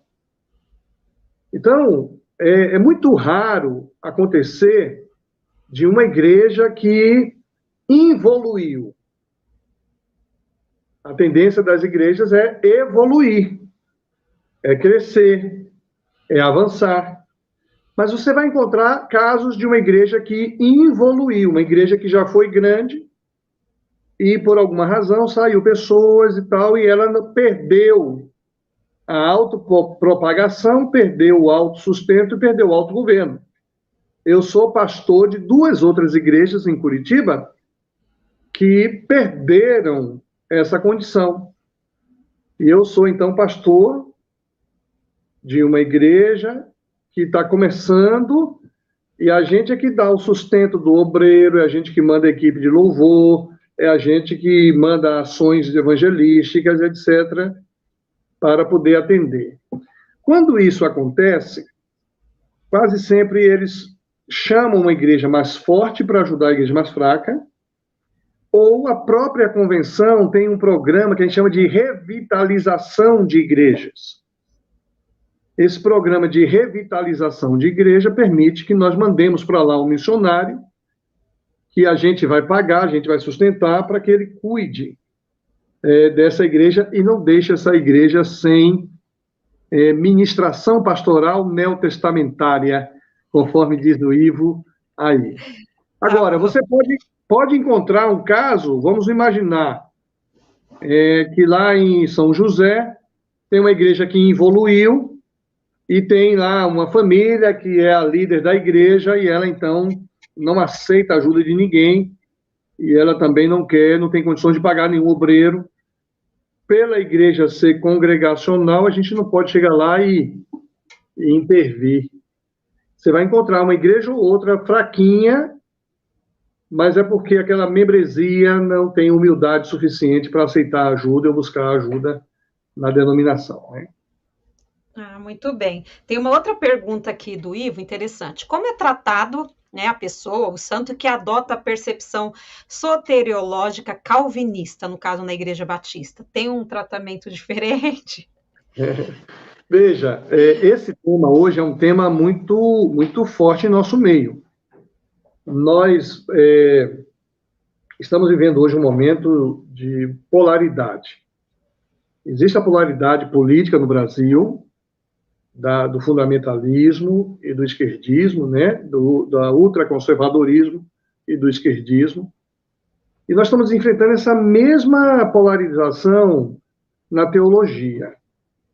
Nós temos uma teologia liberal, uma teologia inclusivista, que é um extremo, e nós temos uma outra teologia conservadora, né, voltada muito para o calvinismo no que diz respeito à soteriologia. Isso, para nós, é um desafio, né? O desafio de trabalharmos não nas extremidades, mas trabalharmos na linha central. Então, quando a gente tem um pastor liberal, a gente percebe que essa igreja ela se enfraquece. Ela pode até crescer do ponto de vista de pessoas, mas pessoas que não têm compromisso com Deus, na nossa perspectiva, com a verdade, com o poder da palavra, consequentemente, não tem transformação. Eu tenho, inclusive, dito que a igreja evangélica no Brasil aprendeu a ser luz, mas não aprendeu a ser sal. Se você observar, a igreja hoje brilha. Se você entrar aqui no YouTube, no Instagram, no Facebook, nos rádios, nas TVs, você vai ver a igreja evangélica presente nesse lugar todo aí, com louvores maravilhosos, com pregadores empolgados, ou seja, a igreja brilha, mas a igreja não transforma. Nós não aprendemos a acessar o grande desafio da comunidade evangélica, não apenas brilhar, mas salgar, transformar. Essa teologia liberal, ela vai nessa direção. E aí você tem a teologia liberal e você tem também o tradicionalismo religioso. O tradicionalismo religioso, onde o discurso não bate com a prática, onde o indivíduo é crente na igreja, mas lá fora o indivíduo é pior do que aquele que não é crente. Então a gente vive um momento muito complicado. Isso é um tema para uma outra live, para a gente aprofundar nessa direção.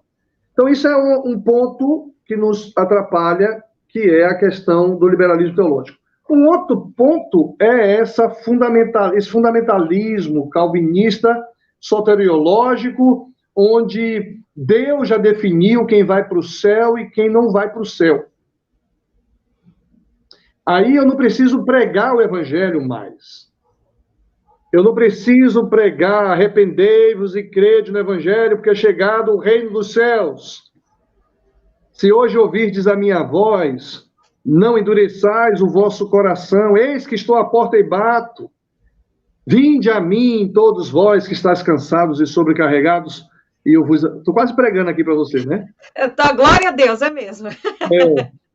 Então, essa é uma outra barreira, que é uma barreira que vai neutralizar a igreja. Se o liberalismo neutraliza, esse fundamentalismo também neutraliza, porque a pregação passa a ser o quê?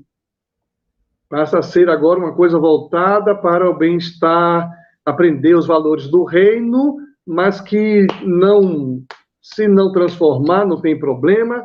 Se você quiser aceitar, não tem problema. Se não quiser, também não tem problema, porque Deus já determinou, já na sua presciência, já disse se você vai para o céu ou se vai para o inferno. Então, veja, como é que a gente trata isso? A pergunta é, como é tratado o santo ou a santa que adota a percepção soteriológica calvinista? Ele é tratado com todo respeito. Ele é tratado com aquela premissa da liberdade de consciência, da liberdade de expressão, que são valores que os batistas têm. Liberdade de consciência, liberdade de expressão, ele tem a livre interpretação da Bíblia. Nós tratamos com todo respeito. Não temos ainda um posicionamento balizador, probatório, até mesmo porque tem muita gente que acredita na soteriologia calvinista, mas que não está pregando o evangelho do mesmo jeito, que faz apelo do mesmo jeito. Olha, entregar a vida de Jesus hoje. Então a gente não tem uma coisa determinante nessa questão, porque nós não somos piramidais, nós não somos episcopais, nós somos congregacionais. E essa liberdade de expressão faz parte da nossa cultura, né, do nosso jeito de ser.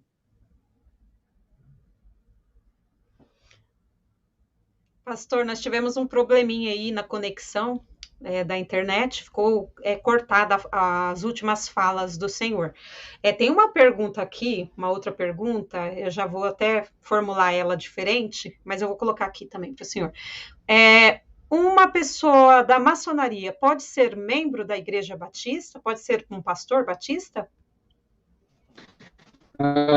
Veja bem, a maçonaria, durante muitos anos, teve uma presença muito forte no meio evangélico. Com o passar dos anos, foi se evoluindo o pensamento de que a igreja não precisa da maçonaria. Foi se evoluindo o pensamento de que o crente verdadeiro, ele não precisa ser maçom, ele precisa ser cristão verdadeiro. A irmandade que faz toda a diferença é a irmandade em Cristo Jesus. Então, nós tivemos no meio batista, durante muito tempo, uma presença grande da maçonaria. Na Assembleia de Deus também teve, na Presbiteriana também teve, mas nós chegamos a um ponto onde o próprio povo foi deixando de eleger pastor maçom. O próprio rebanho foi deixando de escolher pastor maçom. É verdade que nós tivemos na formação da nossa igreja alguns pastores que eram maçons. Mas, ao longo da história, estamos há 150 anos no Brasil. Hoje, eu conto no dedo e não acho 3 pastores maçons que eu conheça. Não acho. Conheço alguns adormecidos, que não estão mais ativos na maçonaria. Agora, existem membros das nossas igrejas que são maçons. E nós não fazemos uma pregação contrária à maçonaria, até mesmo porque a gente não faz pregação contrária a agremiações nenhuma. O indivíduo pode se filiar ao partido que quiser, o indivíduo pode fazer parte do clube que quiser, pode torcer pelo time que quiser. E quando o indivíduo é maçom, entrega a vida a Jesus e começa a frequentar a igreja, ele vai ser acolhido, né? Ele vai ser batizado. A gente crê que Deus vai trabalhando no coração e ele vai começando a perceber que ele não precisa da maçonaria, mas não, ele já tem a igreja cristã, a irmandade, que supre suas necessidades, ele já tem a reflexão bíblica do reino de Deus, que vai ajudá-lo a se desenvolver, e ele vai se tornar um indivíduo maduro na fé cristã, ele não precisa ser lapidado como pedra que precisa ser lapidada. Então, assim, o que é que eu digo? Ainda temos membros nas nossas igrejas que frequentam a maçonaria? Temos. São poucos. E alguns deles são pessoas maravilhosas, são pessoas abençoadoras, são pessoas sérias. Todo lugar tem gente séria, né? Então, vai ter lá gente séria e vai ter lá gente não séria.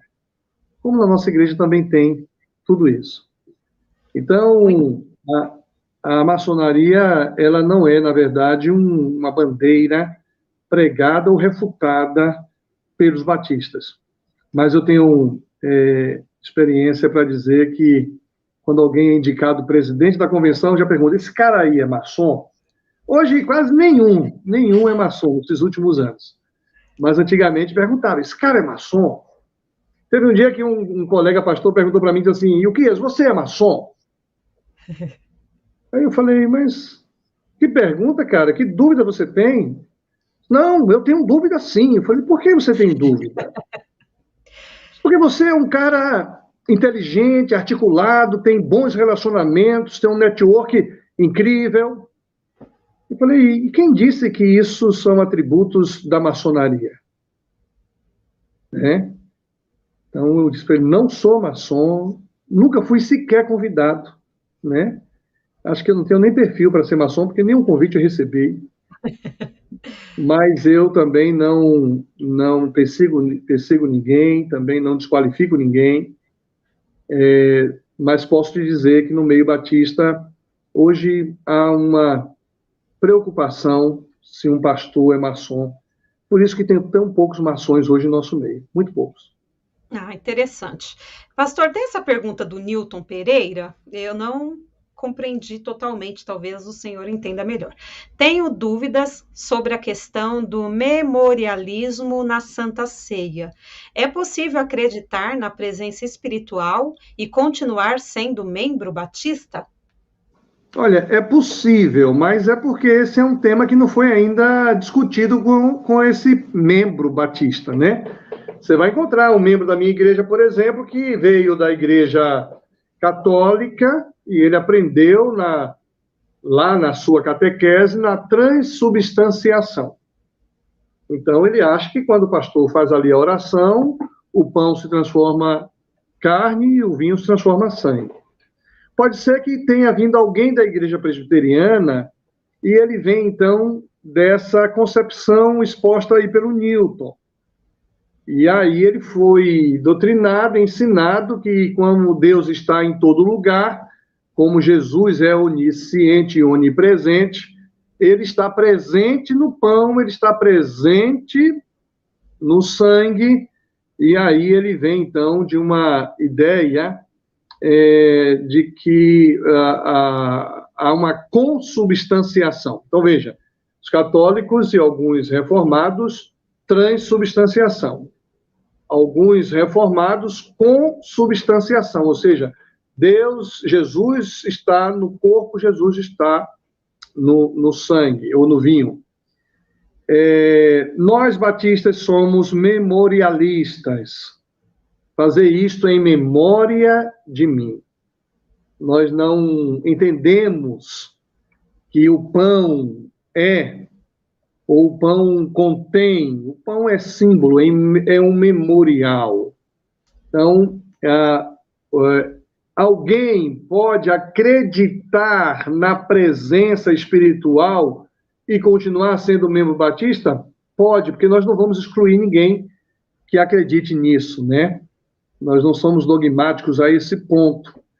Mas é possível que eu tenha na minha igreja, eu já recebi vários presbiterianos, é possível que eu tenha na minha igreja alguém que acredite na presença espiritual de Cristo no pão e ainda é membro da igreja, porque, agora, se ele começar a pregar isso na minha igreja, aí a gente vai ter uma dificuldade, aí dificilmente ele fica, né? Muito bem. Pastor, muito obrigada. Eu vou passar, pessoal, para o pastor fazer as considerações finais, mas já quero agradecer também ao público que esteve aqui conosco. Uma live muito boa, muito maravilhosa. Tirei muitas dúvidas, muitas curiosidades. E, pastor, na sexta-feira eu vou fazer uma outra live aqui. Agora a gente vai falar sobre a igreja presbiteriana, a origem do presbiterianismo, a chegada aqui no Brasil e o modelo de governo presbiterial, tá bom, gente? Sexta-feira, dia 21, o Gustavo Antonassi estará aqui conosco. Pastor, pode fazer as considerações finais, as redes sociais do pastor estão aqui na descrição do vídeo, caso você queira entrar em contato com o pastor, fique à vontade, pastor. Olha, eu poderia dizer assim, primeiro, uma alegria estar com vocês, né? Eu só estou muito curioso, você não me disse o seu nome. Meu nome é Silvana. Silvana, pastor. Muito bem, Silvana, porque em tudo que eu converso com você é diário pentecostal historiando. Silvana, primeiro, um privilégio, Silvana, ter esse papo assim, bem legal, gostei, né? Me coloco à disposição para outros momentos também, sem nenhum problema. Dizer que três coisas eu acho que vale a pena a gente destacar, né? Primeiro, aquele princípio do Philip Melanchthon, conquanto tenhamos tantas denominações, tenhamos tanta maneira de pensar diferente, é preciso ter unidade no essencial, tolerância no duvidoso e amor em tudo. Precisamos ter amor em tudo e entender que o fato de alguém pensar diferente de mim não o torna melhor ou inferior a mim. Devemos amar o nosso próximo como a nós mesmos e amar a Deus acima de tudo. Segunda palavrinha é o desafio que nós evangélicos temos nesta sociedade em que vivemos. Desafio de irmos além do brilho e sermos mais do que luz. Que a gente se esforce e aprenda a ser sal, transformador. E a terceira e última palavra, eu gosto de reproduzir uma música do Inário para o Culto Cristão, que diz que Deus chama a gente para um momento novo, de caminhar junto com o seu povo. É hora de transformar o que não dá mais. Sozinho, isolado, ninguém é capaz. Por isso, vem, entra na roda com a gente também. Você é muito importante. vem. O chamado para a unidade. Jesus disse: nisto conhecerão que são meus discípulos, se tiverem unidade. Jesus orou pela unidade dos cristãos. Nós devemos nos unir para que o mundo saiba que Jesus é o Filho de Deus, encarnado, que tira o pecado do mundo e alivia a crise existencial da alma humana. Que Deus abençoe, foi um privilégio estar com vocês. Muito obrigada mais uma vez, pastor. Muito obrigada ao público. Não se esqueçam, se inscrevam aí no canal, deixe o seu curtir. Siga a gente lá no Instagram também, no Facebook, Diário Pentecostal Historiando. E não se esqueça, sexta-feira, depois de amanhã, né? Sexta-feira, 21 horas, estaremos falando sobre a história da Igreja Presbiteriana no Brasil. Obrigada a todos, fiquem com Deus. Paz do Senhor, pastor. Paz do Senhor, querida. Porque nada podemos contra a verdade, senão pela verdade. Segunda carta aos Coríntios 13:8. Se você gostou do conteúdo deste vídeo, se inscreva no canal, deixe o seu joinha, compartilhe e ative o sininho para receber do YouTube as notificações dos novos vídeos.